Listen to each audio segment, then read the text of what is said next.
వీరందరూ కూడా అధికారంతో ఏం చేశారు అని అంటే ప్రజలకు మంచి చేసిన చరిత్ర లేదు, ప్రజలు గుర్తుపెట్టుకునే విధంగా పరిపాలన చేసిన చరిత్ర లేదు.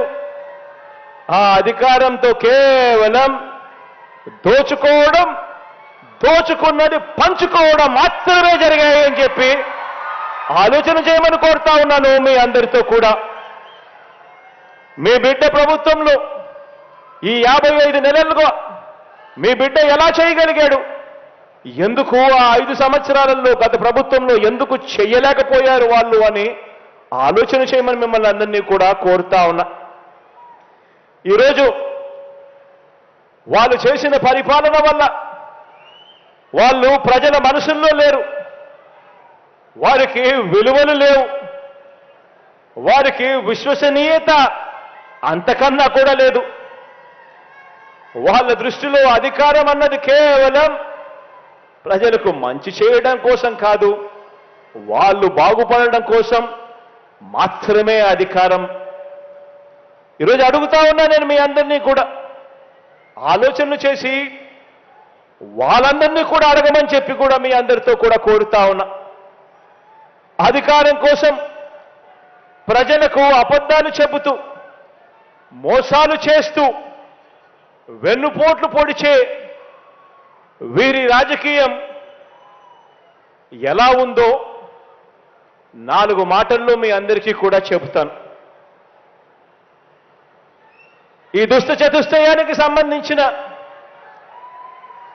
ఈ గ్యాంగ్లో, ఈ ముఠాలో ముందుగా ఇదే భీమవరం ప్రజలు తిరస్కరించిన దత్తపుత్రుడితో మొదలెడతాను. వీరు చేసిన రాజకీయాలు ఎలా ఉన్నాయి అనే విషయం మీద. ఈ దత్తపుత్రుడు పక్క రాష్ట్రంలో ఈయనది శాశ్వత నివాసం. అడ్రస్ ఎక్కడ అంటే మన రాష్ట్రంలో ఉండదు, పక్క రాష్ట్రంలో ఉంటాడు, నాన్ లోకల్. ఇంకా ఆశ్చర్యకరమైన విషయం ఏమిటో తెలుసా? పక్క రాష్ట్రంలో శాశ్వత నివాసం ఉంటూ పక్కవాడు సీఎం కావాలని ఏకంగా పార్టీ పెట్టిన వాడు బహుశా దేశ చరిత్రలో ఎవడో ఉండడు, ఈయన తప్ప.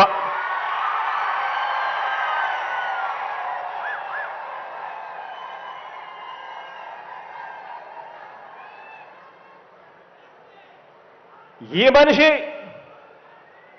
బాబు ముఖ్యమంత్రి అయితే చాలు, అవే నాకు 100 కోట్లు అని, బాబు కోసమే తన జీవితం అని, అందుకు అంగీకరించని వారిని తన పార్టీలో కూడా ఉండకూడదు అని, ఈ విషయంలో వేరే అభిప్రాయం కూడా ఉండదు అని, తన పార్టీ నుంచి వాళ్ళు వెళ్ళిపోవచ్చు కావాలంటే అని చెప్పి కూడా తన సభల్లో ఉపన్యాసాలు ఇచ్చేవాడిని బహుశా ఎవరిని మనం చూసుంటాం, ఒక్క ఈయన తప్ప. ఈ దత్తపుత్రుడికి ఆ బాబు పొత్తులో ఎన్ని సీట్లు ఇచ్చినా ఓకే, ఏ సీటు ఇవ్వకపోయినా ఓకే.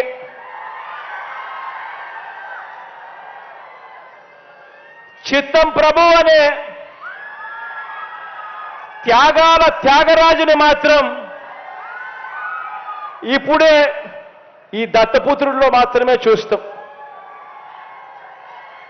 ఎవరైనా ప్రజల కోసం త్యాగాలు చేసేవాడిని చూశాం కానీ ఏకంగా ప్యాకేజీల కోసం త్యాగం చేసేవాడిని మాత్రం బహుశా ఎప్పుడు చూసుండం.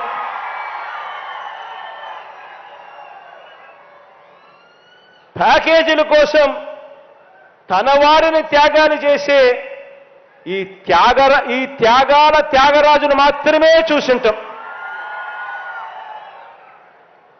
మరో విచిత్రం కూడా చెప్పాలి. మరో విచిత్రం ఏమిటనంటే ఈ త్యాగాల త్యాగరాజు గురించి, ఈ దత్తపుత్రుడు గురించి మరో విచిత్రం ఏమిటనంటే రియల్ లైఫ్లో ఈ పెద్ద మనిషి ఏ భార్యతోనూ ముచ్చటగా కనీసం 3-4 సంవత్సరాలైనా కూడా కాపురం చేసి ఉండడు. ఈ మ్యారేజ్ ఇస్తారు.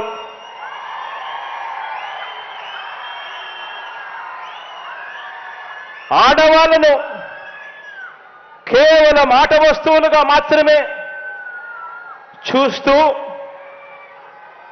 పెళ్లి అనే ఒక పవిత్ర వ్యవస్థను,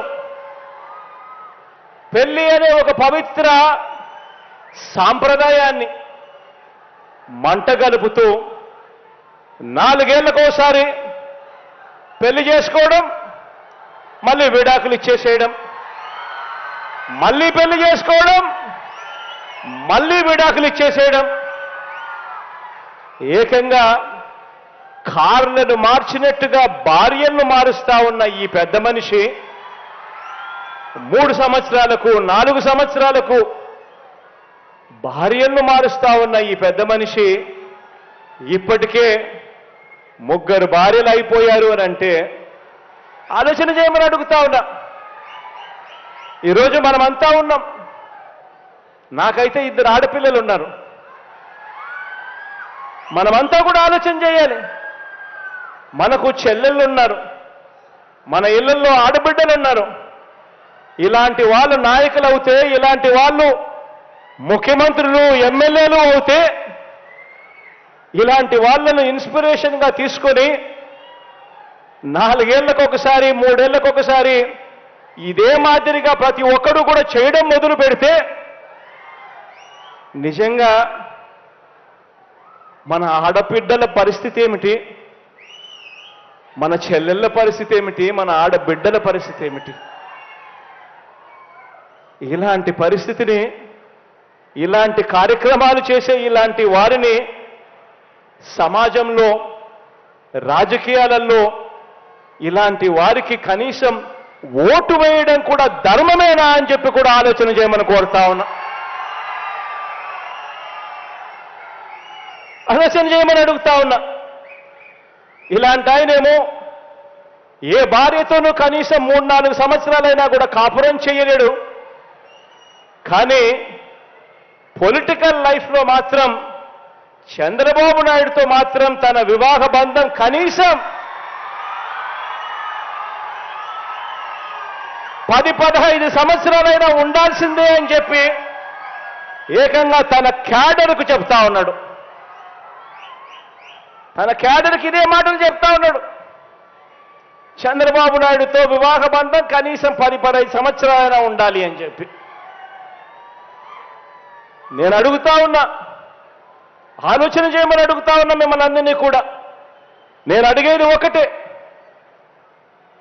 2 విషయాలు కనుక కలిస్తే అమృతం తయారవుతుందా అని చెప్పి ఆలోచన చేయమని అడుగుతా ఉన్నా.